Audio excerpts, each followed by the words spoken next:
ತಾಲೂಕಿನಲ್ಲಿ ಇಡೀ ಕರ್ನಾಟಕದಲ್ಲಿ ಪ್ರಪ್ರಥಮ ಬಾರಿಗೆ ATPL ಅಂತ ಹೇಳ್ಬಿಟ್ಟು ಏನೊಂದು ಕ್ರಿಕೆಟ್ ಟೂರ್ನಮೆಂಟ್ನ ಮಾಡಿದ್ದಾರೆ.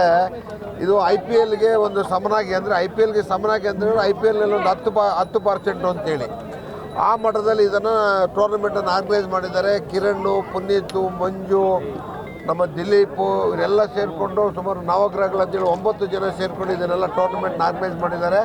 ಸುಮಾರು 2.5 ತಿಂಗಳಿಂದ ಮಾಡಿದ್ದಾರೆ. ಒಂದು 2.5 ಕೋಟಿ ರೂಪಾಯಿಯಷ್ಟು ಖರ್ಚನ್ನು ಸಹ ಮಾಡಿದ್ದಾರೆ. ಮೊದಲನೇ ಬಹುಮಾನ 5,55,000, ಎರಡನೇ ಬಹುಮಾನ 3,50,30,000, ಇತರೆ 2 ಲಕ್ಷ. ಇದರಲ್ಲಿ ಸುಮಾರು ಒಂದು 15 ಲಕ್ಷ ರೂಪಾಯಿಯಷ್ಟು ಬಹುಮಾನಗಳನ್ನೇ ಕೊಟ್ಟಿದ್ದಾರೆ ನಗದು ಮುಖಾಂತರವಾಗಿ.